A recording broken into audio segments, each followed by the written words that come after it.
Of course, I start fucking recording.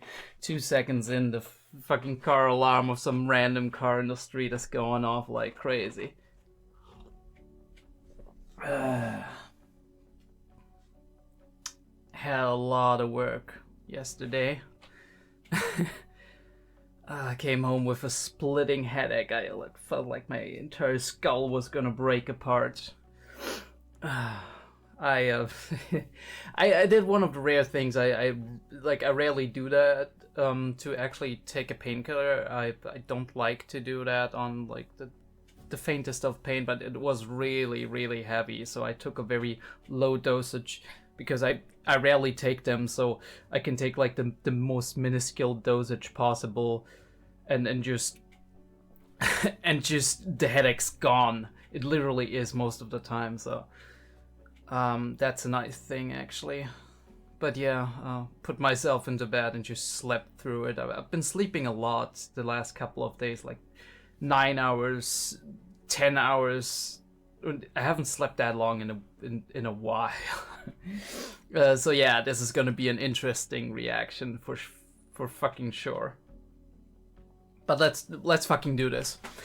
What is going on, everybody? My name is Terminus. And a little late, but better late than ever, we're gonna react to Frieren episode 18. Now, what happened last episode? I actually have to get my brain jogging again to see what happened last time. I'm gonna go in here. Psych had to make his big decision, but it got delayed obviously because of the storm. I think there's a lot of like nice intricacies in there. We had a new intro, by the way, a new OP, which is really cool. Actually, let me just stop for a second, and I'm gonna take up the recording again after that. I was gonna make it a little bit difficult, but it's gonna be fine. Yeah, I'm probably gonna get MKV player for the next batch of reactions. Maybe next Frieren reaction, maybe the one after, depending on how I can actually organize that with all the shit that's going on right now. I'm studying a lot and I have to do some seminars this week and whatever. So it's gonna be a lot on my plate, but we're gonna do it at some point in time so that the whole fucking episode isn't gonna crash on me every time, because that's been a real issue for me. We've been scrolling through these episodes and they're fucking crashing. But yeah, Psych wants to make his way to Tour, which is a thing here, and we already had kind of a little bit of a glimpse of some potential characters we're probably gonna meet the next couple of episodes, because we're on our way to 𝐕𝐭, right? We're gonna make our way into the Magic Academy and see if we can pass that exam easy, right? Easy. It's fucking Frieren. Although she might have to learn some new shit, right? Because there's a lot of developments. We've had it with in one of the earliest episodes with 𝐏𝐢𝐏, where we were beating him that 80 years or even 50 years, I don't know, I think it's been almost 8 years since Frieren has been in those regions, and since Frieren has kind of just done stuff with the Mage Academies in general. At least that's the sense I get. It's not explicitly stated, so it's more like a feeling, right? But if it's been that long, there might have been a lot of advancement that she isn't aware of, that she still has to learn. I mean, obviously she's gonna learn it easy because she's an elf. She's cognitively very right. She's very quick to learn things. She's at least on like a on an intellectual level, on a level of like fluid intelligence and learning capabilities, rather than on an emotional level. That is kind of a separated thing. How quickly are you to learn life things, emotional things, organizational things? How quickly are you to learn just raw knowledge, right? But she's gonna be easing through that exam, I'm pretty sure. But anyway, we had that little outing with the cold touch, which I could super relate to, because that's been a thing that's been happening occasionally in the family when you're like when it's winter and it's cold outside and somebody comes in and is like, oh, it's freezing, my hands are freezing, and you're like, oh, you don't say it, and you don't pay attention, you do something else, and then they come up to you and they fucking touch their ice cold hands to your cheek, and you're like, or to your neck even, and it's like, what the fuck did you just do? But yeah, it's kind of just the little shenanigans you do with one another, and it tells me that like Frieren and Stark having the urge to do these things, to be a little bit goofy around one another sometimes, and just have those little shenanigans going on, with him also later on being like the one who wants to get revenge. Like, them playing these little games is actually a very big sign of them becoming way closer than they were before. And I think that all got kicked off with these couple of episodes they had, right? Starting with Stark's birthday, going over to Fern's birthday with the gifts, and then they had their little moment of what the gifts mean. And I mean, they didn't do it on purpose, but at the same time, they both like each other. And then we had that moment with Stark playing the noble, and them being at that soiree and having that dance. So they definitely have that connection now where they're more familiar with one another, and Fan isn't as Fan anymore, right? She isn't as distanced to Stark anymore. But yeah, winter comes when you least expect it, right? And you're like, ah, damn, it's so warm all summer, right? It's right, and the winter's not really snowing and whatever. I wake up this morning, it's like a winter wonderland outside. I mean, it's not that bad, right? If you're in the US or you're in northern Japan, you probably have a lot more snow than we do have here in Europe. But even just the fact that you're like, oh, it's kind of pretty cold tonight, right? And you snuggle yourself into bed, and then you wake up in the morning and you look out the window, and suddenly it's like, holy shit, it's white outside. All white. That is a really nice thing. Like, that's been one of the favorite things for me about winter. Like, I don't like winter. I don't enjoy winter. Spring and fall are kind of my favorite times of the year. Summer is okay, right? I like it because you can do a lot outside, because you can go swimming and whatever, and you can just walk around out like in t-shirts or whatever, and just chill, and the warm is nice to a degree. There's like an upper limit where I'm like, okay, this is getting uncomfortable because you continue sweating and whatever, but it's okay, right? You're dealing with it. Winter is just fucking atrocious.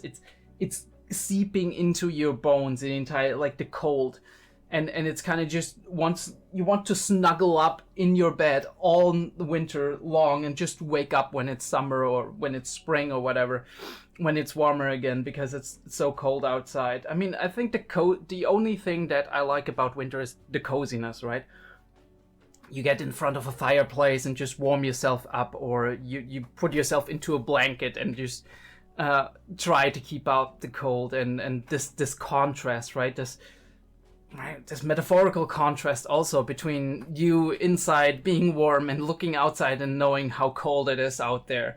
That's a nice thing, but that's about the only nice thing for me, right? And the snow, maybe, like the way it looks when everything is snowed in, and like the silent and quiet snow flocks are slowly falling from the sky, and you see the wind blowing through them. That's a nice vista, but it doesn't make up for the fact that it's so fucking cold. And yeah, that's what I don't like about the winter. And this picture kind of really really gives you the right feeling. That's one of the things I really love about Frieren, that you really get the atmosphere, right? The series it leaves you time to breathe. It's not giving you content. Occasionally you do have your cool moments of combat, you have your cool moments of animation, you have your cool moments of real character growth or heartfelt moments, things that touch you on a personal level, either because you've experienced them or because you know people who have experienced them, or at least you can kind of empathize with the feeling if you are somebody who is somewhat empathetic, right? Not everybody is, but to a degree, a lot of us can relate to the moments that happen in this show, despite it being fantasy, despite it being so far removed from our everyday life and from the times we live in and whatever, right? In our highly technological age, especially out there, you guys know that you in Japan and in the US, you live in a world that is highly technological, that is very focused on the big cities as well, and on the industry and on work culture and all of these things. But we, to a degree, the basic feelings, the themes that go on here about relationships and about insecurities, about overcoming your own problems, about gathering the resolve to do the things you need to do or you want to do, to reminisce about things you've done in the past and going past that regret that you have and trying to make it better in the future. And even like the very specific things that we happen, right? The little moments between the characters, or the little themes that are going on in every episode. It's something we connect to on a deeper level, because all of us, for some of these moments, all of us have been there before. All of us can kind of feel that. And that is what makes anime in general, or media in general, right? Movies, books, what makes them so amazing for us, because we can take that experience that we as a person, as an author, makes, or the experiences we relate to the most, and we can put them out into the world as a work of art, be that in form of writing, or be that in form of song, or be that in form of a very well-directed movie that has a storyline, or a very well-drawn manga or anime. And it touches the heart of so many people that kind of take that in and realize, I'm not the only one who is experiencing this, and this is how people engage with it, and this is how people maybe feel it, because there's also different perspectives in it, right? There are situations where my perspective from how I look at it is vastly different from the perspective of somebody else who is looking at it. And you can learn from that, right? You can look at that and be like, okay, I don't want to be like that, or I want to be like that. I want to be more like that, and engage with situations in a more optimistic manner, or with a better coping strategy. You can learn through that. And I think that makes us personally grow as individuals as well. We all have different lives, different workplaces, different things we study, different hobbies we take up, different side hustles that we have. But all of those kind of have, like, we have something in common with the people around us in regards to that, because a lot of people out there doing the same things, maybe not exactly the same things we are doing, right? Because we're doing a unique combination of all of that, and we are our unique person, and we live in a unique environment, all of us. And it's an incredibly complex ecosystem. If you've seen, I think, if you've seen like Psychologist, he puts up all of these charts, and one of the theories, the models that we have is, I don't remember it anymore. I think it's right, the models of the different social systems that we grow up in, right, that influence us on a specific sphere, and that goes all the way up from government and country and international, all the way down to our local school that we went to, or the institutions we deal with the most, our parents, and our children later on, and all of these things, they influence one another, and it's a unique system. But in there, like the small elements in there, there's always somebody out there who has the same element, right? That one element, and we can connect on that level and kind of just abstract, which is the amazing ability that we living beings in general, but especially we humans, with our more advanced our more advanced brain, right? Especially the cortex, do have, that we can actually take situations that are not exactly the situations that we went through or that we're going to go through, but very similar on some levels. We can recognize those patterns, and we can transfer those situations and what we can learn from them to that situation that we personally are in, right? Or to future situations that we're going to be in, as a transfer concept, kind of using that as a prototype. And sometimes we're using wrong prototypes and learning the wrong things, right? Observational learning is a big thing, especially at a young age. Like, if you have children, one of the things I can definitely tell you is, they're gonna observe you. They're gonna look how you act in the everyday environment, and they're gonna replicate that because you are their parent, right? Or their aunt or uncle or right. This is gonna be a big thing. Observational learning is one of the biggest forms of learning, especially at a young age. So definitely take care and pay attention to what you personally are doing, right? Your bad habits too. And try to see that you're not passing him on to the next generation, and that you're actually being a good example. That's what being a good example is. But yeah, there's so much that we can glean from that, and so much that we can connect to, because Frieren touches so much of what goes on in the life of a human being.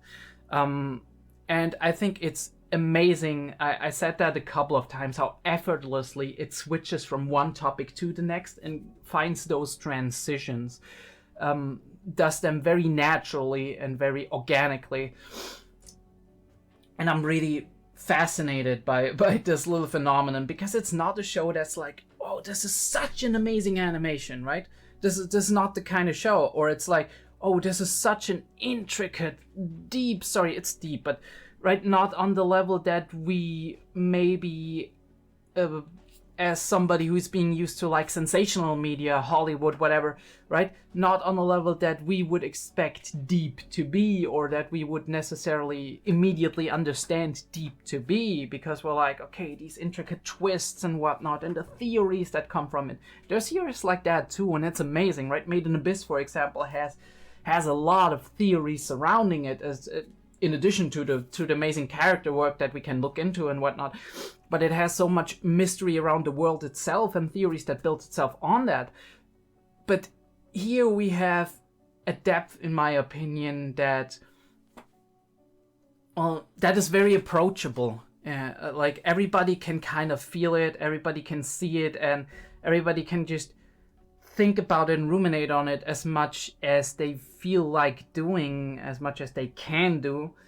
And I think the depth of what we can explore with this series is very, very deep. But it's much like with games, in my opinion. For example, when you say like competitive games or whatnot, or even stuff like official stuff like chess or whatever, you do have a low skill floor, right? Meaning that most people can actually approach it and learn it and learn the basics. And a very high skill ceiling, which means the better you are, the more depth you go into, the more you busy yourself with the material, the more it has to offer, and it goes way deeper than you actually think. And I think this can be said for a series like Frieren as well. You can analyze it from so many angles, and it's just amazing. But yeah, enough of that giant fucking tangent, being like... No, really, I enjoy going on tangents, and as long as you guys enjoy me going on tangents, I'm just fine with that. But yeah, we're gonna stay at the place, and Frieren is very excited about the shady the shady magician that runs this antique magic shop. But yeah, she's also very excited about very conventional spells like removing oil stains and whatever. But I can imagine that is very, very useful as somebody who's an adventurer, right? Going on your journeys and having an easy fix to clean your pots and to actually get stains out of your clothes and whatever. It's incredibly useful. Sometimes the most valuable things are the things that take away a lot of the busy work that we would actually have to do, right? I mean, that's what we're talking about in terms of AI. I mean, AI could probably do more, but one of the main applications of AI in the coming years will probably be, especially on all those scientific jobs as well, or the programming jobs, to take away all the monotonous and tedious stuff that you technically have to do, and give you room to actually be creative and be more innovative, and have more innovation in there.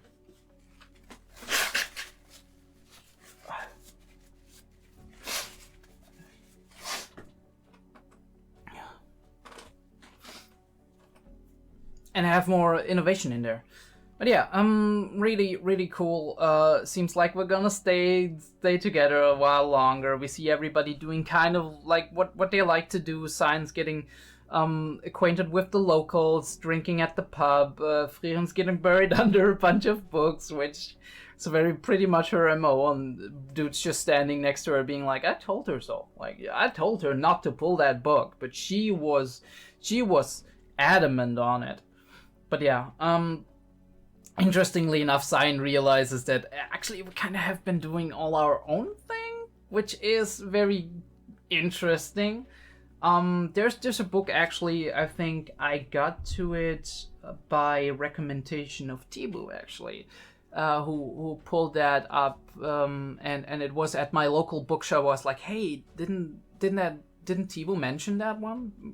I at the time I was like working close to that bookshop, and I just passed by, and I was like, let me look if there's any interesting books I'd be interested in. It was like it's still like one of them brick and mortar bookshops, which is still something that's rather popular here in Europe, as opposed to ordering books online. I mean, we order a lot of books online, but anyway, not to go on a tangent, but Atomic Habits is what it's called, and it's very interesting because it's actually written by non-psychologists, but he has a lot of friends and associates that are very versed in psychology and other fields adjacent to it. So he pulled together all of that knowledge that he acquired over time about how habits shape our lives, right? And sometimes we're like, okay, I can spend more time with my family or this friend group I have or this person, and you don't even realize how your daily routine is just leading you along the way of doing the things that you usually do, and as a result of that, you often don't have the time you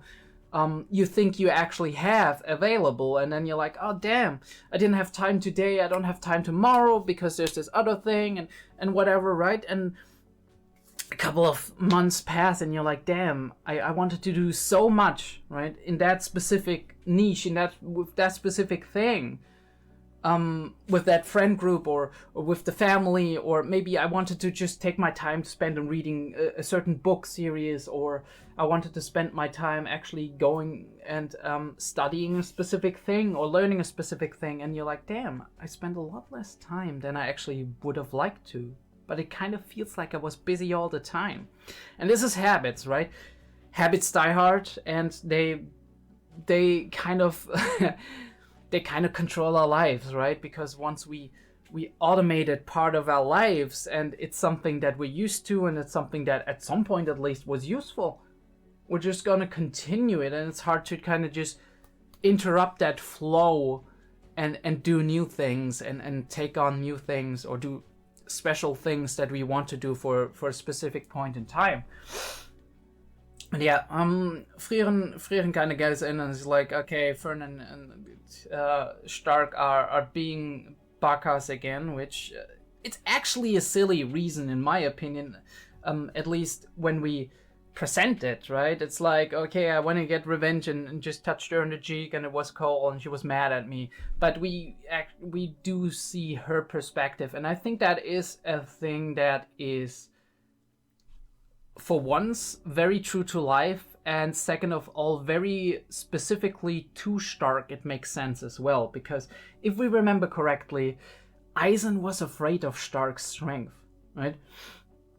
It's not only Fern, it's actually Stark also being strong enough to make his master afraid, which kind of ties back into this, where Stark is like, he doesn't always know his strength. We had that same thing with the dragon. He was like, never, ain't no way I'm ever gonna beat that. Now, obviously, part of that was him just not being experienced in fighting monsters, but the other part was probably him just not knowing his strength enough, and constantly underestimating him, and also having that trauma, which is still not solved, right? With his brother and the village that he ran away and sees himself as weak and a coward, which his dad is to blame for a lot of that, because his dad, despite Stark actually being relatively good for his young age, was expecting more and more of him, and constantly comparing him to his brother, which, or maybe also to himself when he was younger.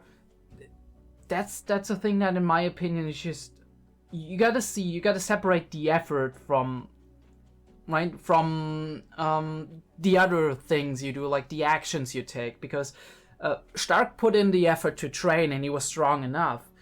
It's just that, at least from what I've seen, but it's just that he never confronted the monster, and that was due to various things, right? Maybe a strong survival instinct, as we have said. Cowardice, as it's called these days, but I'd say it's just being smart in some cases. So yeah, very, very thematically tied to Stark, but also it's something very true to life. I have experienced that a lot of times before, where couples are like this, that there's a moment where it's like, okay, I'm gonna massage your shoulder or whatever, and they're like, hey, you're being really fucking rough, right? And right, the husband doesn't realize it, or the boyfriend or whatever. I mean, it can happen to women, but it's not happening that much, because obviously our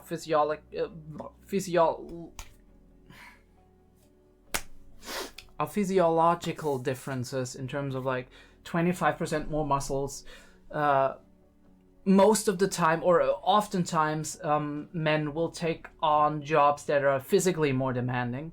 That's not all the time, especially these days. There's a lot of women who do that too, who are strong enough, and a lot of women who are doing bodybuilding as well, and then they're stronger than their counterparts, their significant others. But most of the time, like, men will take on more risky and more hard, like not more hardworking. I want to make that distinction. All of us are hardworking, right? Everybody who's a 9-to-5, everybody who's just busting their ass off, making ends meet. You have a hard job, right?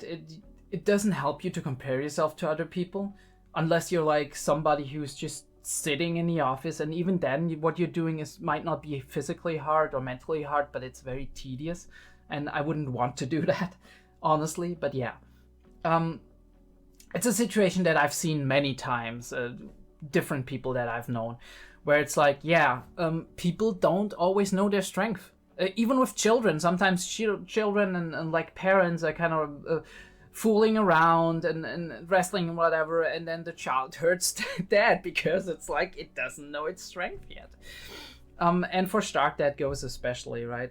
It's one of these things where you're like, damn, I kind of got scared for a second there.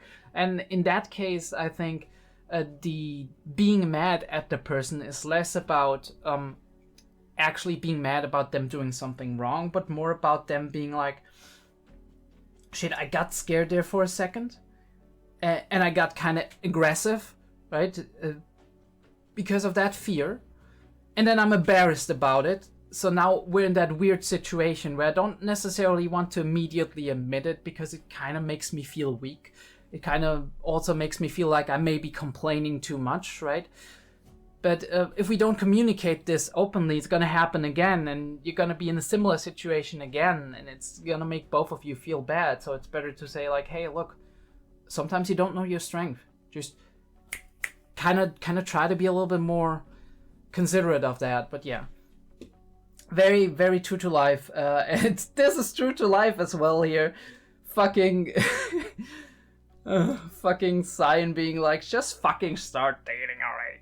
And yeah, it's probably gonna be a little bit easier with the communication. It might not be. There's enough couples and pairs where it's not. But yeah, we have a short little discussion about Frieren wanting to be the Himmel in the world, right? And for that as well, it, like, whenever something happens that she feels like Himmel would have done this and that, it feels like she could have seen what he would have done, and in my opinion, that's one of the most beautiful ways to show loyalty and devotion and just disconnectedness that in those moments, Frieren is like, I want to carry on Himmel's will, Himmel's character, Himmel's good sides, all of his beautiful, amazing sides that we've seen so many times, because Himmel seems to be such a put together and amazing person. I don't know if that's true on, like, below the surface, but we know that it's true for most of the moments that we have noticed him. Now, again, I said that before, but it could be Frieren's perspective, right? We only see Himmel from her point of view, so she could very well be seeing Himmel through rose-colored glasses in that sense, because she probably already was, and at the very least at this point is in love with Himmel, in my honest opinion. So there's this thing that she could be a somewhat unreliable narrator in this specific regard, regarding Himmel and his characteristics and all of these things. But yeah, I find it beautiful that she goes through the world and she's like, okay, I noticed this, right? This is me, right? Basically. He's like me for real. And you emphasize with that person, you're like, I want to help that person not do the same mistakes that we did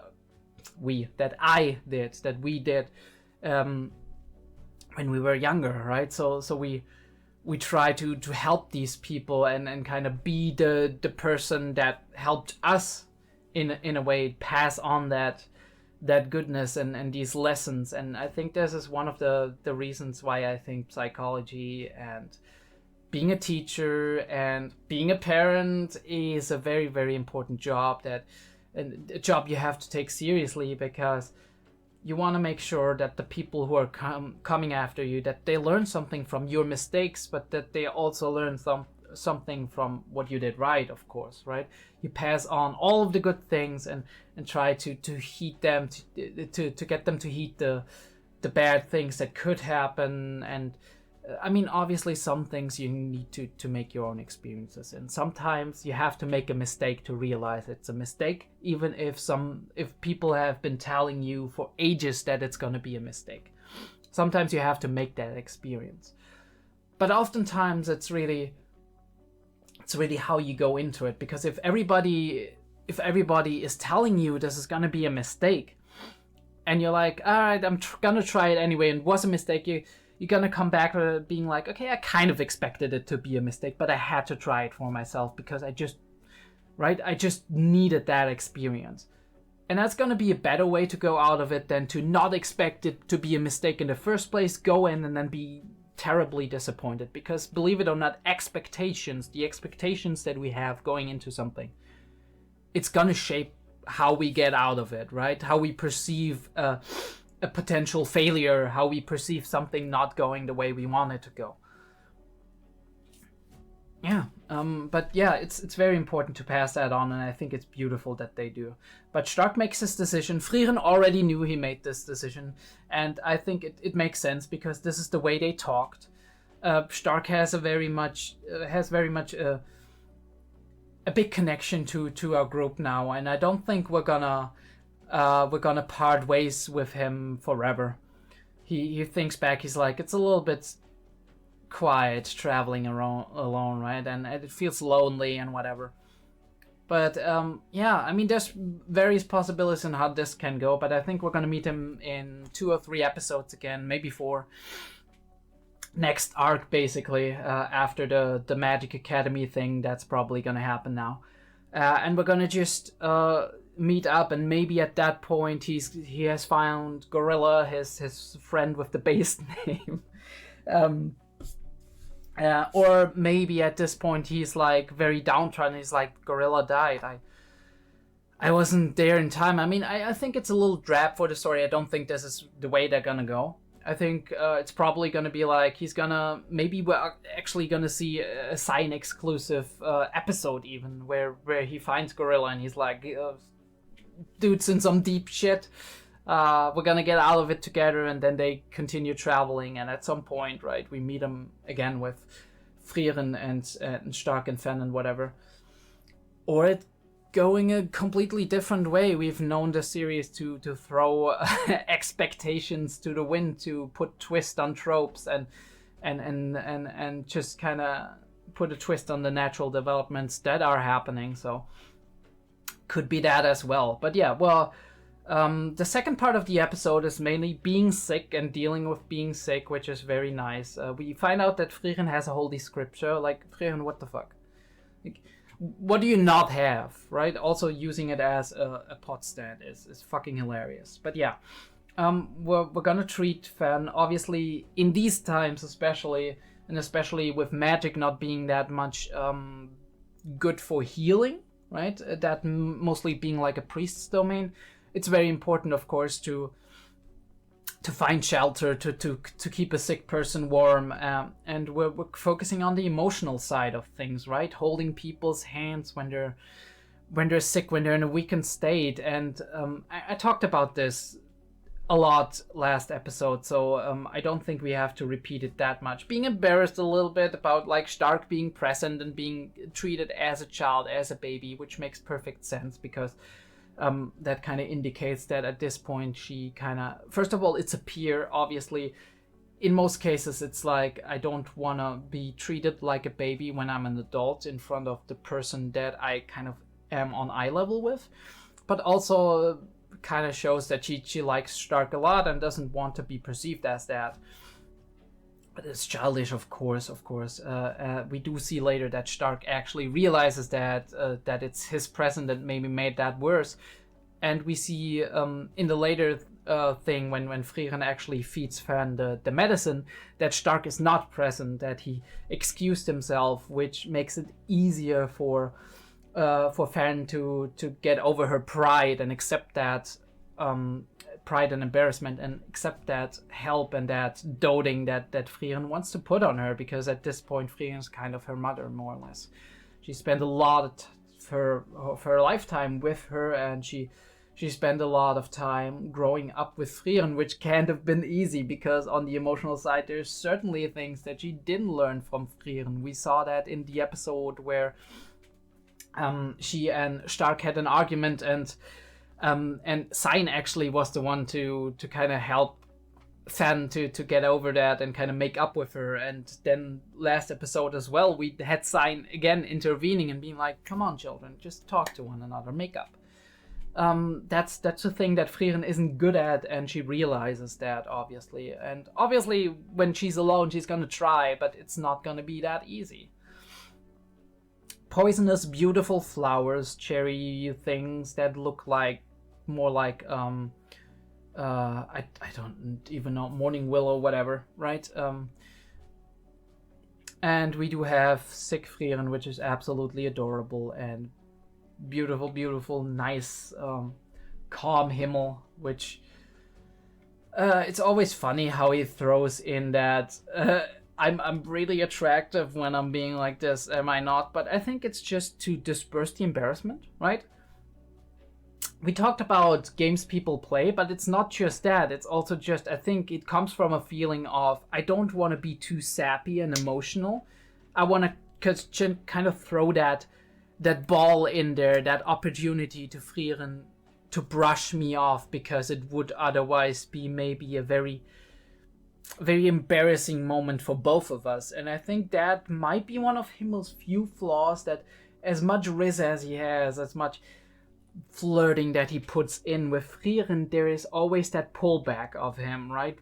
Playing it off.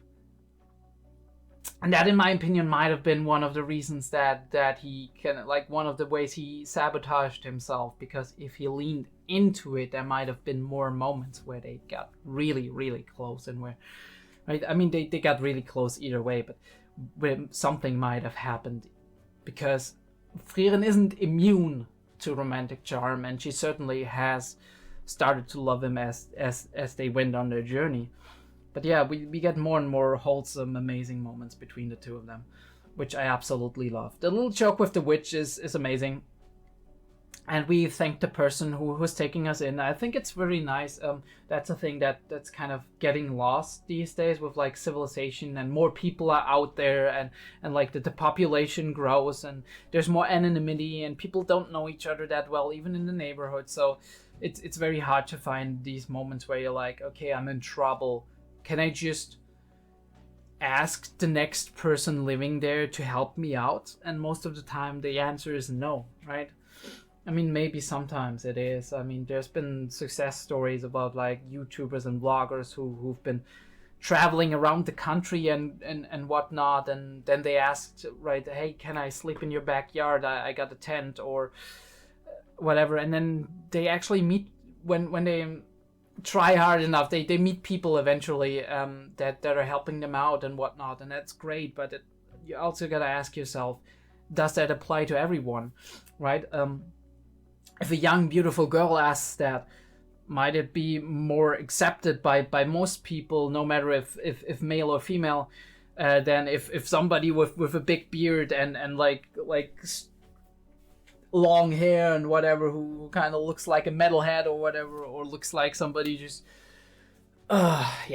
somebody like me, for example, asks that. So there's that. There's always that risk, and I guess back in the day, people had to help each other out a little bit more, and there was more of a sense of, like these couple of strangers, they're gonna come in with, I don't know them, but they seem friendly and they're in need. Let me help them, right? It's been more of like a let's help each other philosophy. Although that's probably more of a thing in rural areas as well, rather than city. City is always a little bit different, and that's, in my opinion, one of the reasons why in city there's a lot of institutions trying to kind of help with things like that. People who voluntarily put up a shelter or meal stands or whatever, right, and sacrifice their free time to be there for other people, because they're like, okay, I want to be that kind of person, and it gives them a good feeling, right? And it also gives people the opportunity to actually make use of these places, of these institutions, and maybe survive a little bit longer until they can get back up on their feet, hopefully, and find a new lease on life. Very beautiful outro. We already had that. I'm probably gonna look at the OP at some point. Not this month. Most definitely not this month. I'm way too much to do, but yeah. Really cool. But yeah, I think we're done with the pre-discussion. That's actually been a really long time. I might actually make a very short post-discussion if there's not like immense amounts of themes going on. I do assume that we're probably going to meet a lot of new characters, so this is an opportunity to be just like, okay, this is this character, it's very interesting because this is how they work, right? And I can imagine this happening and whatnot, but we maybe don't have as deep of a thematic when it comes to like general themes that we're going in, because we're building up the arc, possibly. I don't know what happens. Frieren, you never know what happens, but yeah. I can't wait to get into the episode. Guys and girls, if you want to see more of me, give me a like and subscribe to the channel. I would really appreciate it. I also have a Discord. Join that one if that feels like you want to do something like that. Just talk to like-minded people or people watching the channel or watching similar series and whatnot. I do have a Patreon. Check that out if you want to. We're maybe gonna talk about it more at the end of the video, but we'll see. But yeah, let's get into the episode, right? It's been long enough. Alright, I'm not sure yet how I'm gonna record this, if I'm gonna actually do a timer reaction or if I do a normal one, so we're gonna see. I'm gonna keep the mouse moving a little bit so I actually see the timestamp so I can line it up in case. Frieren episode 18. Let's get into it. Starts in a 3, a 2, a 1.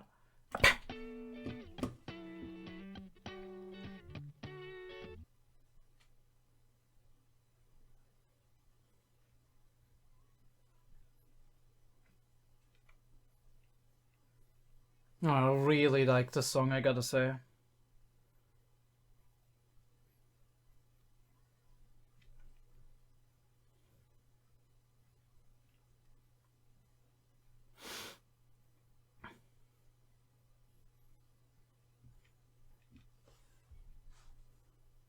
It sounds really hopeful and warm.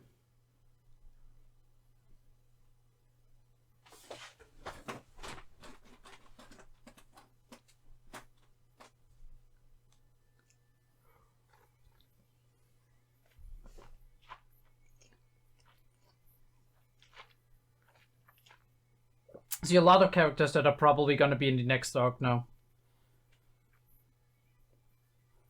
I'm really interested in how long this is gonna go, right?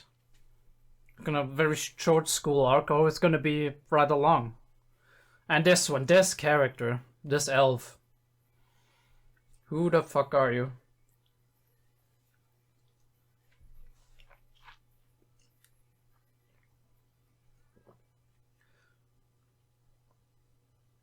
And again, I do love like the image of like the two staffs.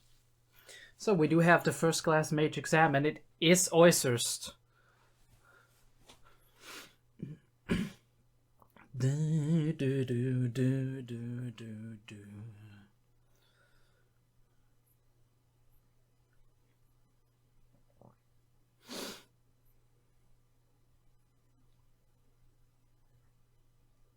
Oh, Frieren wants fan to be certified. It makes more sense, actually.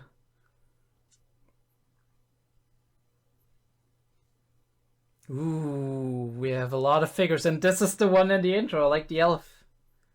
So maybe she's the headmaster or something. Obviously. She's not that interested. She's thousands of years old.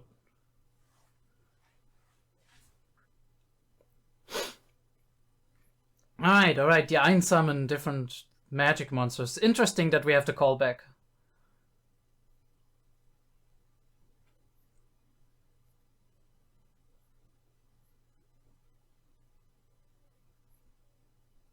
Right. So it's not standard procedure where we're having extra precautions. The fact that mages are now required, like a first class mage is required to go there. Man, we do have a combat exam.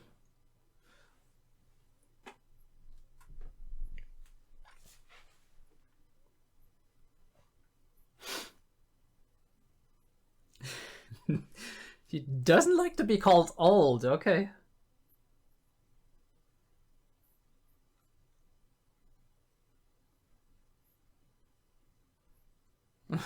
She holds grudges. I love how, like, I love her being a goober. Like, holy shit. Frieren, are you alright? Oh god, what was that fucking angle?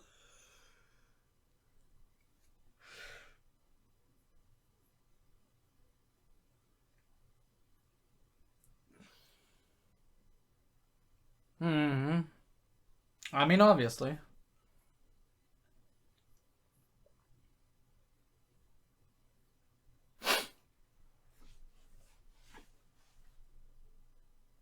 $11 times is a lot. Okay.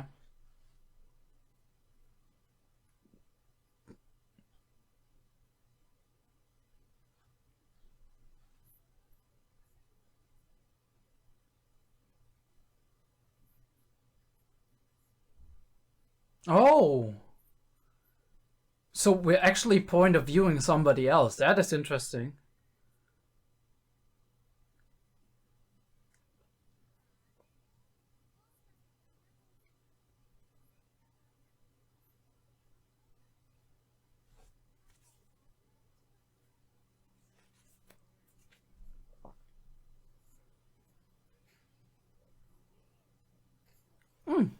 Oh, Kraft! What were you doing, man?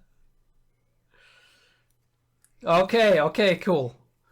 I was wondering, like, new character, but it makes sense that we're actually seeing the point of view of somebody we've already met.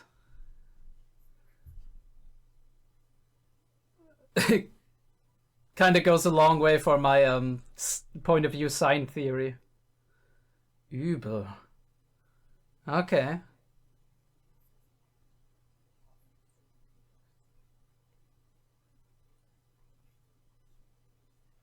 Ooh. Yeah, she kind of reminds me of 𝐏𝐢𝐏𝐏.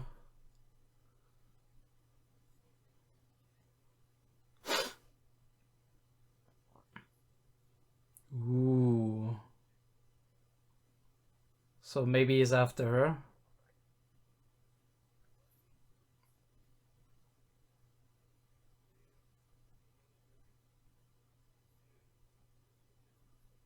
Okay. Even if it was maybe... Ah, okay. Saving the lives of somebody who doesn't know better.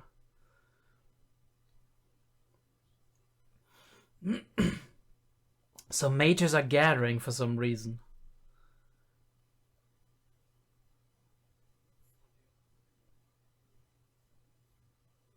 And we see that one intersection point, and then we don't see anything else because the character we know, Kraft, is going away.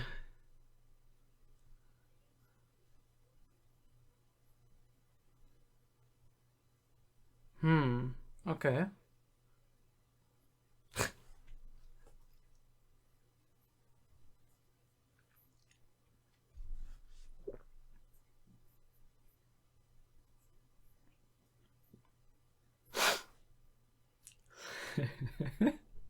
Frieren really doesn't make that, doesn't do that exam.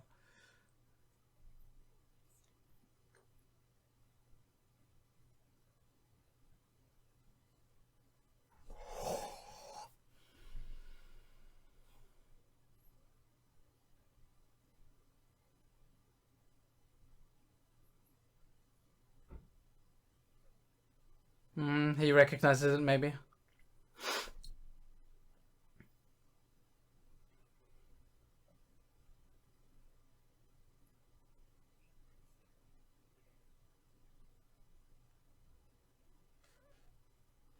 Alright, old man, explain. I mean, it's probably in the textbooks, right? I love all the little, like, lamp looking very magic lights-esque, right?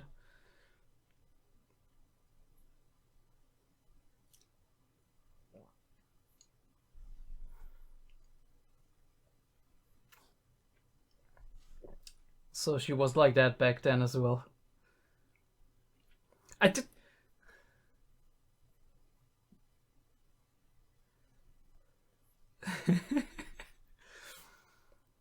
So it was old even then.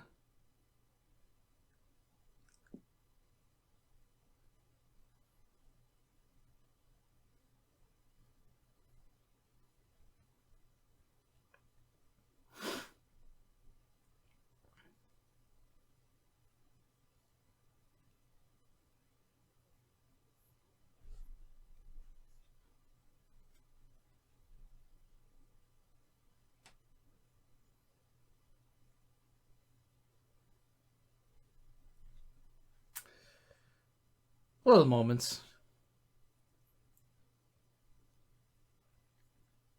Wow, okay, and you hear that immediately after thinking back.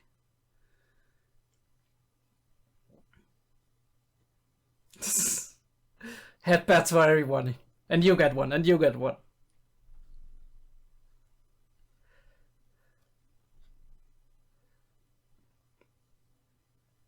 Proper mage at 5th class, okay. Ooh, okay.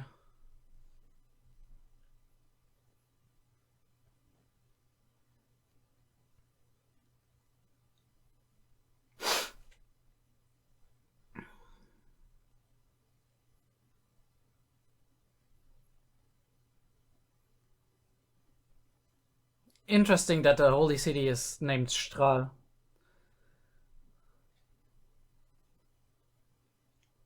I mean, yeah, it's like moderately challenging, as she said.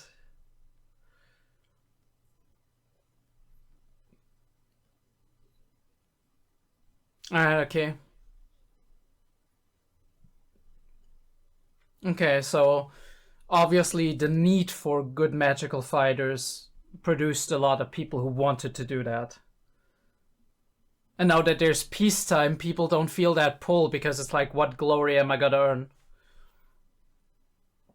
And we have another nice montage. Fan actually not getting buried in books.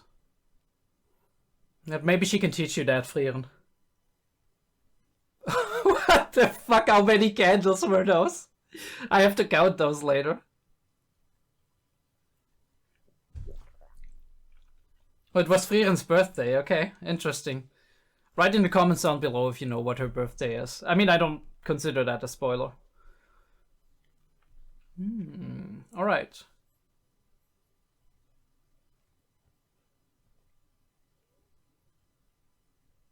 Ooh, Captain.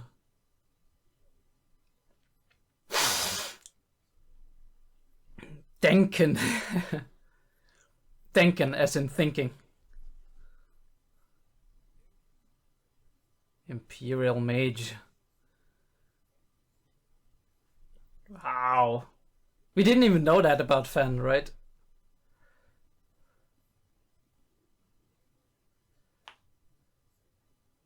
Übel. We'll talk about that name later, because the translation is a bit...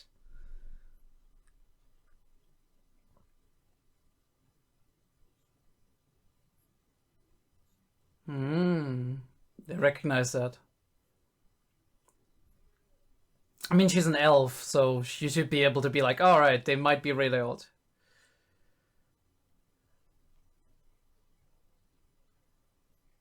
Teams of 3, alright. And we have multiple tests.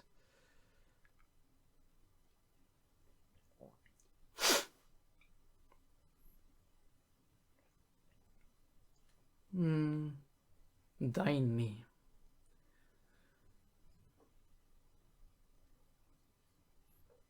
Ah, I'm curious who's gonna be Frieren's partner.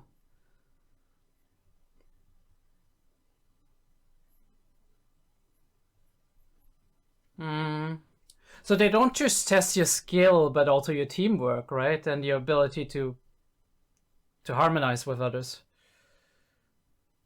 I mean, to be fair, like, Frieren can probably...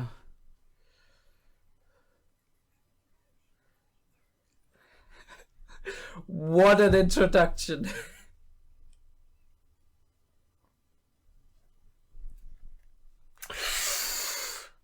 Bad.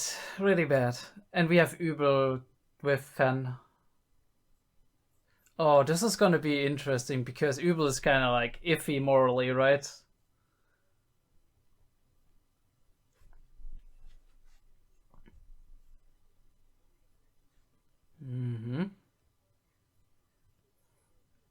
You gonna capture them?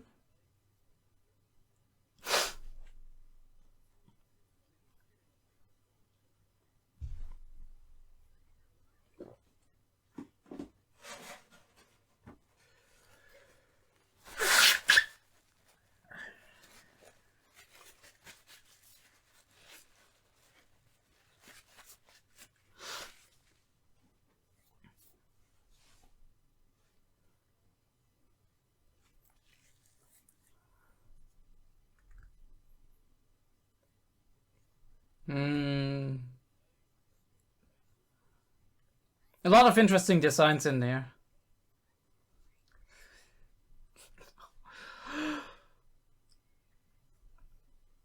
I hope they're actually good.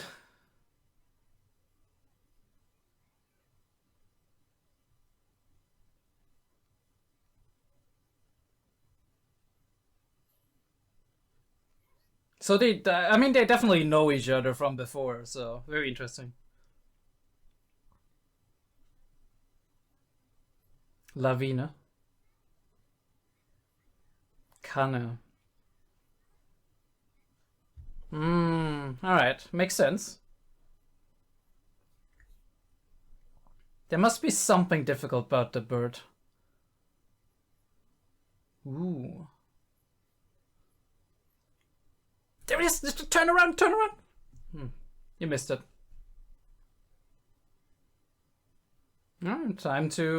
Time to track some birds. And there we go again. There you go, Frieren. Now we have your toddler training.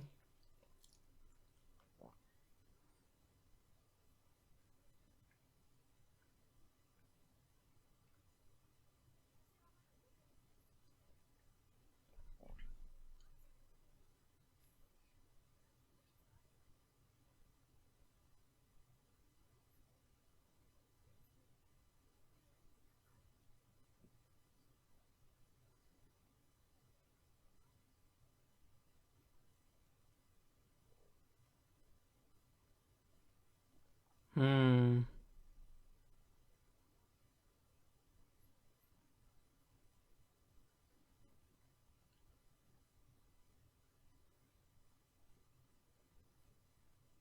I mean, they communicate really well if they don't fight with one another.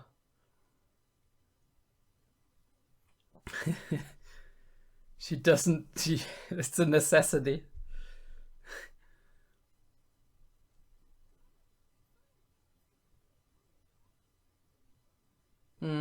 The birds?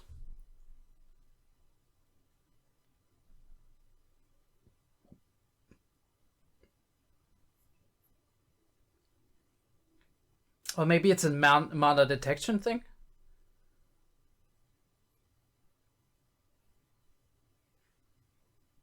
Too harsh?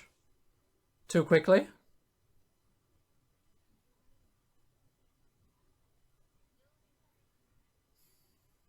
Ooh. Okay. They know what to do. Hopefully he doesn't die. Ooh. Mm-hmm. Like I said, there must be some reason.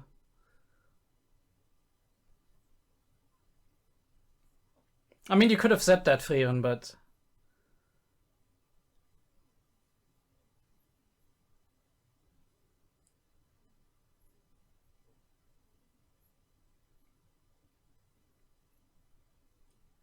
they work well as a team.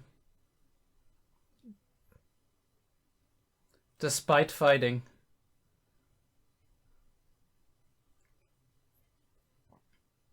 You should maybe dry your clothes.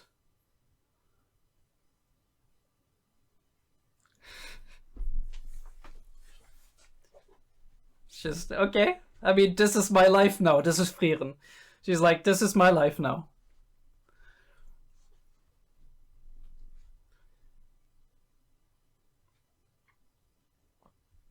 And there goes the flash.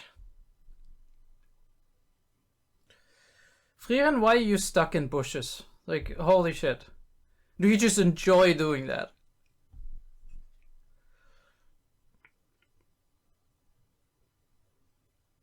I do wonder if she's actually also the one who was riding on someone else's back in the intro.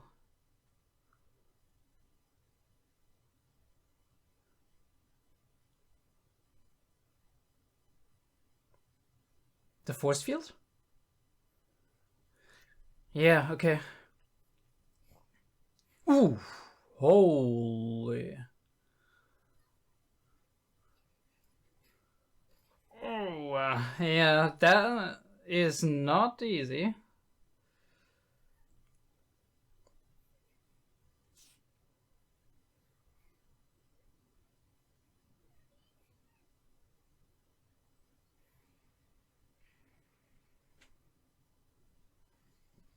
Was that... no, that wasn't her, right?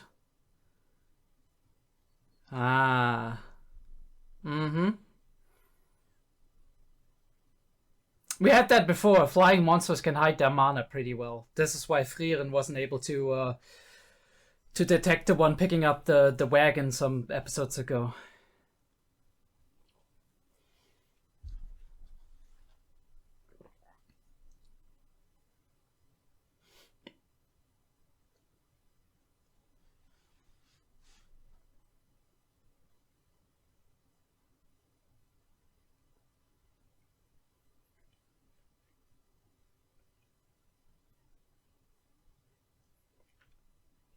Okay.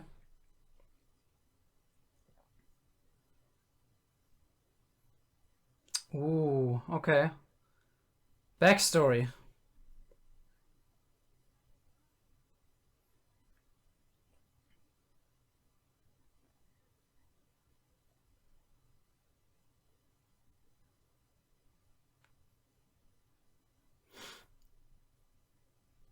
Hmm.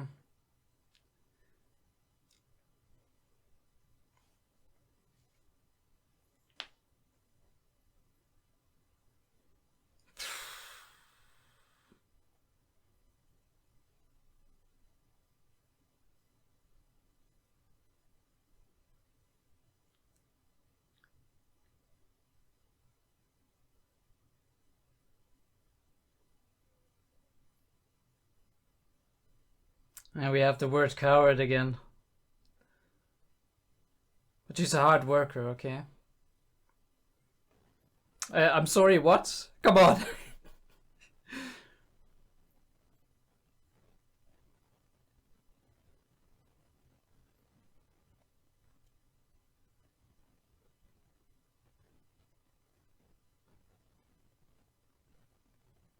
Ooh, okay.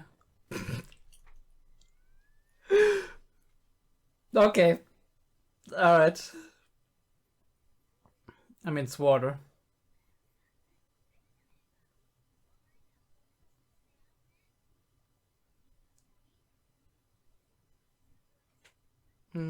I mean, I get that. Tough love. I mean, you can go too far with it, but sometimes you need that little push, right? It's not being mean.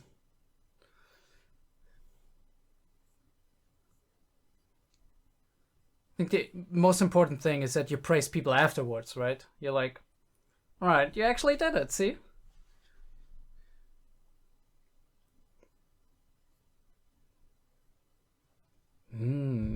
Alright. And we're gonna have to wait for that, though. Oh, these episodes go by so fucking fast. It's insane.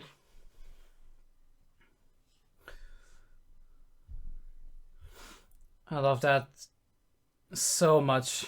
Fern with her little ribbon.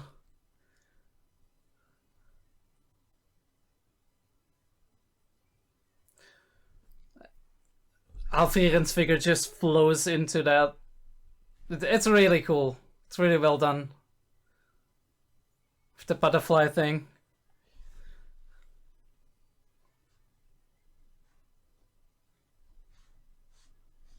The hairpin.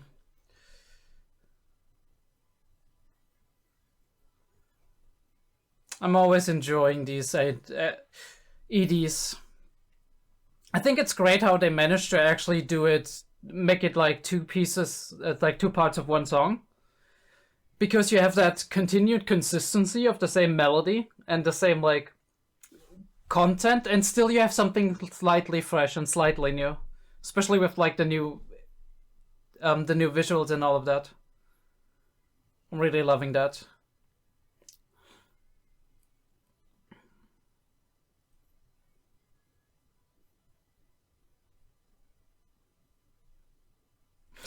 And Frieren being in Fan's lab. But yeah, I do assume next episode is probably, most probably, going to be Fan's side of the exam and seeing how they get along. Maybe you get a little piece of Frieren, but I think that's gonna be left for the episode after that, or maybe the second part of the next episode, depending on how much focus they want to put on each of these things. But we have a decent amount to talk about. I think it's not that much, right? Well, I'm just gonna make a quick cut. You know the deal. See you on YouTube. All right, let's actually talk about it. I might have to interrupt the discussion for a second here and there, and maybe I'll have to continue afterwards because there's something I might need to do.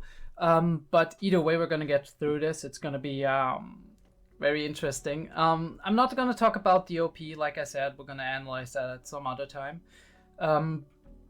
We are in 𝐲𝐻, we are in the Magic City, which is very cool that we're actually surrounded by this lake, which at one of the shores of the lake, there's the exam happening.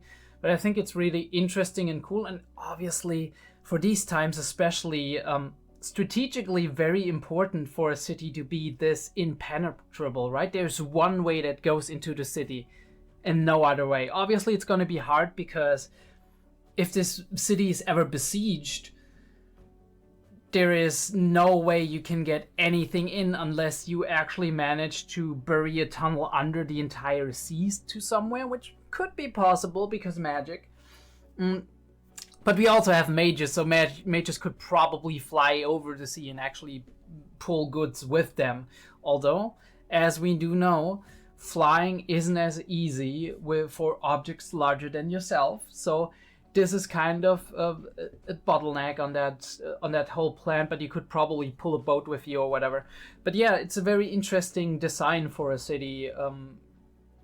And we're actually gonna make our way down here. Frieren doesn't want to get certified because she's like, it's too much of a hassle, which is kind of in line with what Frieren is like, being like, all right, I mean, but also I think it might just be for her also to just not wanting to go through all of these hoops to to actually get that. So she's like, hey, you do it, Fern, and Fen's like, nah, you're gonna do it with me, come on.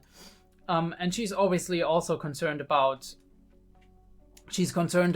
maybe not making it because only a handful made it, and we find out later that only like 45 mages actually managed to do the first class thing. I'm just trying to get like a little bit of an idea of who passed the exam. Most of those I don't recognize, but they look very like, we have one which has like an old traditional sorcerer hood, which is really cool. We do have a couple of them that have like uniforms that almost feel like aristocratic or maybe of the magic school here, or maybe we do have one who looks more like a general. We do have that. I think that one girl is and that one guy, they are actually the ones that we see later talking about the new recruits, which is very interesting. And we do have pretty sure that this is the elf that we saw in intro number 1 and in intro number 2. So she might be a headmaster here, or a headmistress, or something along those lines, which could be very interesting if we prolong this arc in 𝐸𝐧𝐼𝐸 and stay here for a while. But yeah, we make our way through and go into the city. We have that one moment with Frieren being like, all right, let me lay down here. You know what? Never mind. I only see half of the sky. She's fucking... Yeah, she is mad about that, which is absolutely hilarious, actually, and absolutely unnecessary, but yeah. Stark doesn't know what she's talking about. Maybe a good thing that he doesn't.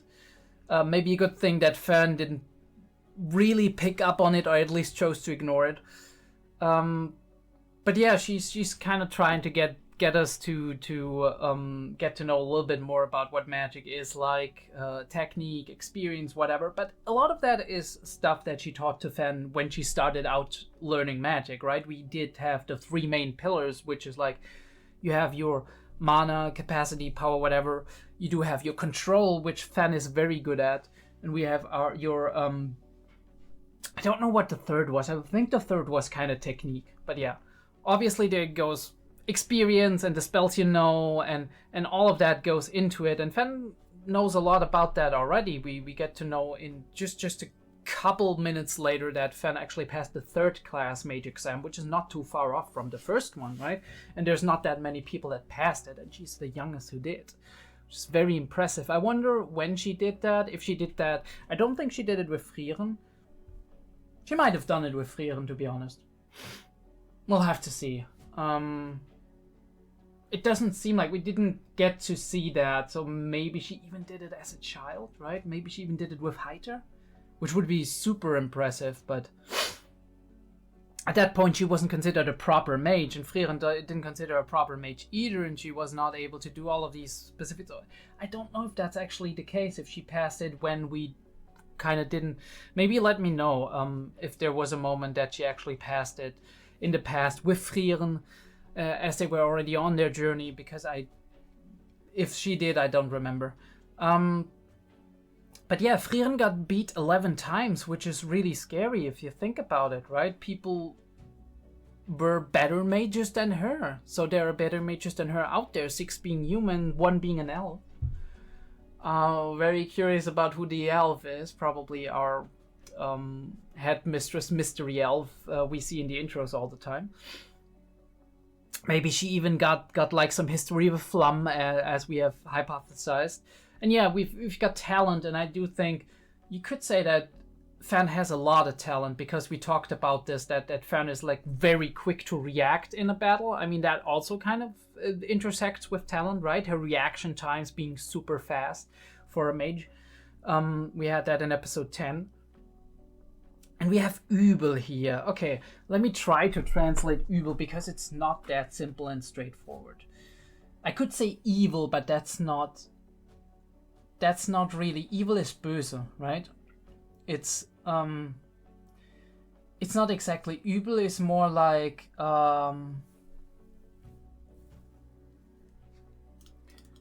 yeah, I think like it didn't give me the exact interpretation I wanted to, but you could call übel various things, right? And depending on the context, there's various meanings, such as malignancy or malignant.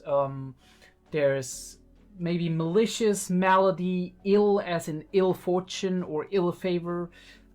We do have the transferal to possibly disaster, something along those lines, right? Something that is generally, I think it's very funny because that is if somebody has an upset stomach and feels nauseous, you also say mir ist übel, mir ist schlecht, which means I'm not feeling that well, right? I'm not feeling good. It's very interesting. Her connotations can go in different ways, but the way she's presented, the way she looks, and the gaze she has, right? It's kind of like a little bit of a condescending and out for blood kind of way, and her just leaning back here, being like whatever,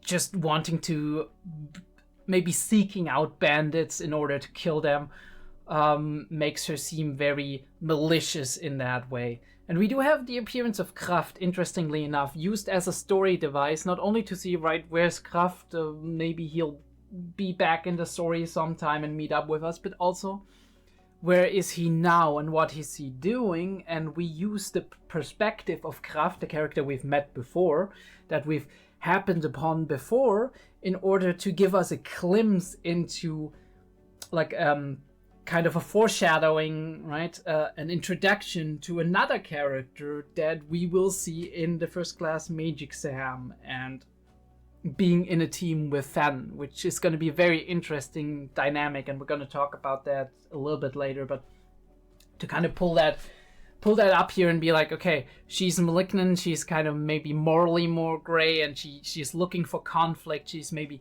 looking to also hurt people. And Fan, on the other hand, is very much a straight arrow, right? She's very intent on helping people, on actually sticking to the rules. She's very somewhat prim and proper in many ways, and very morally good. So it's going to be a very interesting kind of clash, probably, of two perspectives, of two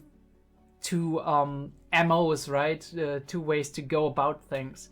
So I'm very, very curious how this is going to turn out to be, and if those two are going to clash, or right, if there's going to be some conflict going on there. But very cool technique to actually use somebody we've already met and use their perspective, not just randomly change to the perspective of somebody else who we don't know, but actually use their perspective to introduce a new character who is not here yet, right? Who is still on their way. And yeah, like I said, arrogant, condescending, looking for conflict, very maybe sadistic kind of roots, loose morals. And I really love them going apart and the scene ending when they are about to step out of the picture, which is really cool. Again, this too, a really cool thing. Continental Major Association Northern Branch. So we're in the north, right? There's apparently a southern or Midland or whatever branch as well. We have that upward angle, which is really cool. It kind of establishes this institution as something above you, right? Something that has some power and authority, and that people look up to in the truest sense here. And it's an impressive building, right? And looking at it from an upwards angle actually puts more of that oomph onto how it's feeling to you. It's like you're stepping up to a government building, right? Especially in previous times, like if you look like Roman Empire, if you've seen the buildings that people went into, like the officials. This is kind of the vibe I'm getting here. but yeah, we're kind of trying to get in here, and they're like, okay, wait. I actually want to see that. A 5th class major higher said it's required to take the exam. Fern, it's all up to you. I'm out. Leave me alone. I don't want to do it. And she's like, nah, you gotta do this with me. It's held once every 3 years, which is kind of really rough, right? Right? If you fail it one time, if it's that hard. But she's like, no, we hire somebody or whatever. We make our way in there. Fern's like, no, it would be expensive. We can't enjoy our snacks anymore. She's trying to convince her, kind of. And Frieren is kind of maybe even a little bit embarrassed about being uncertified or worried about that, right? And being like, I can't do that, right? I'm not 5th. Right, she's not 5th class. She couldn't, at least 5th class. She couldn't take part unless, and that's what she was afraid of. Nobody's gonna recognize this, but this old mage seems to be like, oh, okay, I've seen that in the textbooks. Oh, my. And yeah, now she's able to do her certification. We have that little moment that flashback to Himmel and the crew, which is really nice. It's not that much of an impactful moment for me, but again, like even the little moments add to it over time, as we've experienced over and over and over, almost each episode, a little bit something about the heroes' party and how they were, and the little moments between them. Some of them grand, some of them rather subtle, but we do have that parallel that we see when she's reminiscing and she's putting the thing back, and then Fan is like, we appreciate you, right? We know you're an incredible mage. And it's exactly what Himmel said. And I love parallels in stories, because stories rhyme, and it's amazing. And we get the head pats for everybody. I love that Frieren started doing that, being just praising people, and I think that just also shows her growth, that she not only appreciates things, but shows that appreciation and realizes how important it is to show that appreciation to people. And we learn for the exam, we see like 45 people, whatever, and we learn that back in the Demon King, right, reign, that a lot more people were mages, which makes sense, right? There's a higher demand, and there's also a higher promise of glory. I can contribute to the fight, I can make the world a better place, right? If there's a lot of conflict, if there's a lot of misfortune, if there's a lot of bad things happening in the world, people will naturally try to flock to the places where they're trying to right the wrongs, right? Where they're trying to do something in order to not only feel good about themselves for helping people, but also to be remembered in history, right? A lot of us humans have that need for recognition, that we need to be maybe remembered beyond our years, beyond our lifetime even, right? Be put down as one of the names in the history books. And these promises of glory, when a lot of monsters are around and demons and whatnot, these are gonna bring forth more mages. Very interesting that we also talked about earlier that now the first class mage badge is actually required for you to travel to the Northern Lands. So Frieren was like, there has to be a lot of shit going on, because back in the day, yes, you needed to be experienced, right? You needed to have an experienced mage and an experienced priest and whatever, but the requirements weren't that harsh. So now maybe there's evil stirring again in the north, and that is kind of like the feeling that we've been getting from left and right and whatnot, right? The aura arc with the demons and whatnot. There's something brewing. We don't know what, and we don't have the feeling for it, because we weren't in the north all the time, right? And it's not public knowledge yet, because you don't want the general population to be concerned, right? And to be afraid and whatnot. But something is brewing, and we know that. We do have these candles. I don't know, like 2, 4, 6, 8, 10, 12, 13, 14, 16, 18, 19. Does every candle stand for 100 years or something?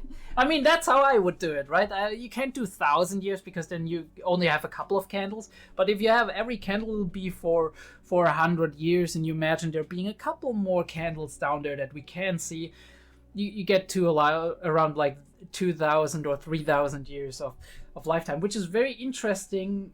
Like very interesting in that scene, maybe not for you, but for me very interesting is that they actually had the candles put on there. And if the candles are accurate, it means that Stark and Fan actually know how old Frieren is, which, in my opinion, I think if I remember correctly, Heiter and the rest didn't know. I mean, maybe Himmel did and he just didn't tell the rest, but Heiter definitely didn't know. In first episode, he was like, how long has she even been around? It's very interesting, and it would be a big sign of trust and also a sign of her personal development that she shared that fact with Stark and Fan. But either way, she had her birthday. Write in comments down below if you can tell me what the exact birthday is, because I know these light novel and manga authors, they always love to put down certain birthdays because, right? And then on those birthdays, sometimes there's like some social media shit going on with like, oh, it's this character's birthday and whatever, which is neat. Yeah, first class exam. This could be one of the people who actually passed the first class exam. We do have new contenders. Wirbel, which means whirl, right? As in whirlwind and whatever. That makes perfect sense for his character designs. It looks kind of wild and he's kind of like unpredictable in that way. Second class mage, captain of the Northern Magic Corps. So he's actually part of the magic army, kind of, and they were fighting the remnants of the Demon King's forces. We do have our Imperial Mage dude here. Denken, crafty old second class mage who won the bloody struggle for power to become an Imperial Mage. So yeah, he's a political conniver, he's a conniver, he's a... Interesting. Maybe we see more of him as well. We saw the monocle in the OP, so maybe we see at least what he's capable of, and he seems to be more like the wizard type if we go by the D&D vernacular, right? Crafty. Denken means thinking, so he's very thought-based in that regard. We have those two which are probably already passed the exam. We saw kind of, when we saw kind of shadows of the people who have passed the exam, those two were definitely part of that. They kind of recognize Frieren's power, even though she's probably suppressing it hardcore. And we do have randomly assigned teams, which is very cool, which makes it even more interesting for me to that face will never get old, which makes it even more interesting to see that the two people that Frieren actually paired up with were people that have known each other for quite some time and were actually together for quite some time. That gives them a huge advantage because they already know how to work together, even if they're constantly at odds with one another. But it's nice if you have people that are, maybe they're kind of always arguing about shit, but they actually, when it comes to it, they can actually work together, at least in practice, in terms of combat and action and whatnot. And Frieren being the perfect person now to lead, because she has had experience from observing Himmel in the Heroes Party, but also from being there for Stark and Fan during their travels. And we do have Fan actually getting up against or with Übel, which is going to be, like I said, a very interesting thing about their personalities possibly clashing. And I'm gonna bet that we see that next episode. And we're gonna capture this little birdie, which is called, 𝐸𝐴𝐏 𝐋𝐢𝐬. We're in the 𝐸𝐏 Basin, which rough basin, that's how it's called. Translated, that is the first test, mind you. It's not the only test, probably, of the first major exam. Small bird known as Stille. Stille, interestingly enough, is silence, right? Silence. So the bird might not even chirp. And that's how it's so hard to find, because it's super fast, right? It's supersonic speed, and it's silent. So, interesting. But yeah, not everybody knows. Oh no, this is actually, I confused that. I was like, maybe, whatchamacallit. They're gonna say their names, Kanne. Actually, maybe Kanne is this girl, which is also in the intro, where she's getting carried by one of them. Maybe by this guy. I don't remember it quite well, but actually they're two different people. So interesting, we might see this group, which makes sense because this group actually also consists of Wirbel, who is introduced in the OP and here as one of the lead characters here. We do have a lot of other people who are like not being introduced, which makes them background characters, right? Though we might have, like in this case with this girl, we might have some underdogs that we didn't first assign any real skill to, and then we're like, oh, holy shit, they're actually pretty skilled, because obviously not everybody is known immediately. People didn't know Frieren either, obviously thanks to her Flamme thing, where she's suppressing all of that and kind of keeping on the down low. But we do have a magic berry that we can't go outside, kind of Hunger Games style, just that it's not actually closing in like a battle royale. And we do have them constantly being like, holy shit, no, we do what I say. And we have Lawine and Kanne here. I remember them. Lawine is very interesting, which is an avalanche. Avalanche. Her energy matches that, although I find it very interesting how in moments of seriousness, when Frieren is talking to her, she's like, okay, I'm the leader, I'm gonna tell you what to do, right? She's like, all right, gotcha, I'm on it. She's very serious, she's very to the point, and she's actually listening to her, which goes back to, we have that little moment later where Frieren is like, would you think, like, are you stronger than me? And then Lawine looks at her and she's like, I wouldn't want to fight you, which shows Frieren is suppressing her mana, but I think she's only suppressing it to the degree that people at least trust her to be strong enough to pass the exam. And Lawine looks at that and she's like, damn, there's a lot of energy behind that. I'm gonna be careful around you, right? And that's what she tells her. And Kanne, I think, I don't know, Kanne is very interesting because Kanne means pot, right? Like a teapot or something. I find it very interesting though that tea can, right? I find it very interesting though that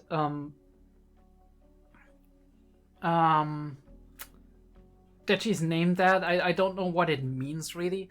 I mean, very interestingly enough, kann, if you leave the E out of it, kann actually can mean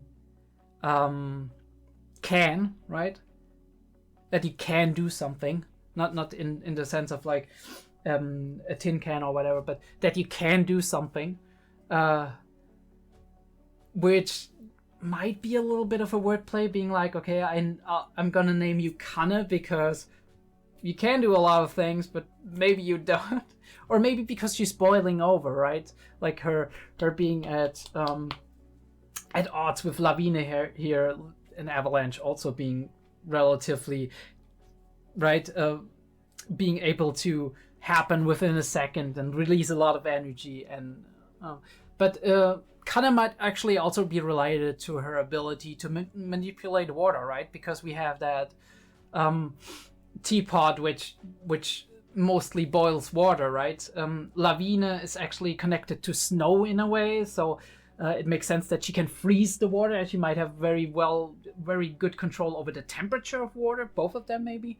We'll have to we could go deeper into that, but the naming scheme is, as always, very interesting, but also not always easy to tell. So we went from, I remember like the very first couple of episodes being like, we were very clear, okay, this makes sense, this makes sense, this makes sense, but here it's actually getting a little bit more intricate with the naming scheme, so I really like that. Frieren knows what a Stille is. She's never seen one in person, which makes sense now that we know what they're capable of. But yeah, Kanne and Lawine definitely have a history. They don't have the knowledge about the Stille, that's why it got away, and now they're gonna use that time to actually observe everything.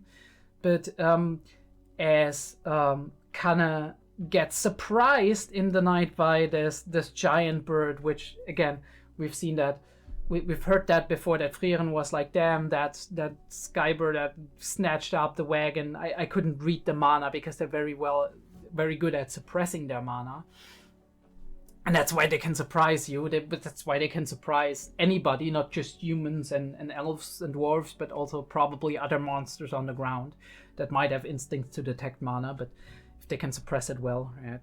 And she's calling for Lawine because Lawine is kind of her comfort person, right? The person who pushes her on, who eggs her on, who who gives her that motivation and also that little shove that she needs to do the things, to make the tough decisions that she is incapable of making. That's a big problem for many humans, that it's like when it comes to big decisions, or even just things like jumping off a cliff or whatever, even if it's a small one, or jumping into a lake from some distance up there. It's like scary, right? Because especially the fear of heights or the fear of falling is actually something that is very common among humans, which it makes sense, right? It makes functional sense, because if you're just not afraid and you go to every edge of every distance and you just fall down, you can't procreate. It's not evolution from an evolution standpoint. It's very functional to be somewhat afraid of it, but for some people it's just more, and it's possibly sometimes it's just the thing that you grow up with, right? That you're born with, and sometimes it's something that happens at some point in your life, and you're like, you have a little bit of a scary experiences, and that reinforces that fear, and that makes it an actual problem for you long term, right? And then you can't go on roller coasters or on high spots. You have a little bit of an issue if you have these right. If you ever seen, like, in the Grand Canyon, there's these places, these spots where you can look out on it, and there's glass floors and whatever. These people, they can't deal with it, and it makes perfect sense for me as well. I mean, it's not a thing to be embarrassed about. It's just what happens. And she's a little bit squeezy, right? She the big decisions, she has a hard time making those, and she has a hard time overcoming her own fears, which 𝐸𝐕𝐹 helps her with. It's a very nice thing. But yeah, she shares something with her here, which, I mean, okay, let me just, that is one of the last things I want to do and get into. This is one of the last things I actually wanted to talk about, the theme of, like, encouragement versus tough love, right? Versus, like, pushing somebody and being a little bit rough on them. Obviously, positive reinforcement is always the best thing, but only praising someone might not be the thing to do here, because what she wants is praise before the thing, which oftentimes I feel like, building up your strengths is important, right? Knowing that people appreciate the good sides you have, that you actually have good sides. You don't always feel like that, right? Depending on what your confidence level is. But also sometimes you need that push, right? Sometimes you need somebody to be rough for a second or two, which obviously can be overdone. We had that topic in Made in Abyss with 𝐲𝐬 and all of that, very interestingly enough. But yeah, you can't go too far with it. But if you push somebody a little bit, be that through competition, right? You and somebody else being rivals and pushing each other, or be that a mentor actually pushing you into the cold water. Sometimes that's just helping you get over your hesitation, and then you can actually do it. And afterwards, obviously, it's important to praise that and be like, encourage that, be like, see, you actually made it. You worried, right? Maybe not say you worried about nothing, but your worries were like you worry too much, which some people just do. But over time, you can build up that confidence and kind of just get them to be a little bit more decisive in situations where you actually have to be, right? Because you're not always around, and there's a fine balance a tightrope balance to walk between actually pushing somebody to a degree and encouraging them as well, and not being negative, right? Not being too harsh. But in my opinion, in this specific case, that's not being too harsh. That's just her knowing, yeah, she can do it. I'm here for security, right? It's not like I push somebody off a cliff without knowing exactly what they're capable of, that they can fly, whatever. But she knew she can do it, so she's like, you know what? I'm just gonna that little moment there that was too much. I'm gonna just shove you off and see what happens. And if you manage to not do it, then I can still save you somehow. But she actually managed to do that, and then she shares some kind of secret with Frieren that she's like, well, we might be able to do that easy now that I know that about you.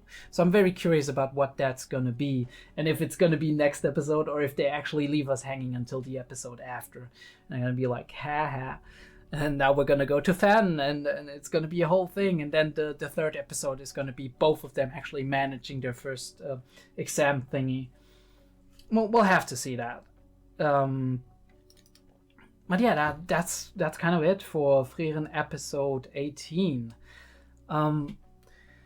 Guys and girls, I do really enjoy. I'm looking forward to watching this episode every week. It's such a shame that like the next couple of episodes, it's gonna be a little bit late. That's just how it's gonna be, because I have work and seminars and studying that I need to do, especially on the weekends. We're gonna get it done when we're gonna get it done. I hope you still watch it. I hope you still appreciate it. If you do, please leave a like and subscribe to the channel. I do have a Patreon with early access to Made in Abyss. At the moment, it's 2 weeks early access. We just passed the Dawn of the Deep Soul movie, and I think next week should be that we're gonna go into episode 1 of season 2, actually, of Made in Abyss, which is gonna be very cool. And we have 𝐏𝐢𝐬𝐧𝐤𝐬 Kaisen coming today, actually. I mean, the day of recording, not the day of it's Monday. So there's 𝐏𝐢𝐬𝐧𝐤𝐬 Kaisen episode 3 coming, and the coming week it's 4, and then I decided to put 𝐏𝐢𝐬𝐧𝐤𝐬 Kaisen episode 5 in as well, which is going to come the week after. So you have more of a consistent experience, because those two are kind of like a double episode. And in exchange for that, it's gonna take me a little bit longer to get to episode 6 and 7, but we'll see. Well, yeah, check out the Patreon, subscribe, check out the Discord, and I'll be seeing you in the next Frieren video.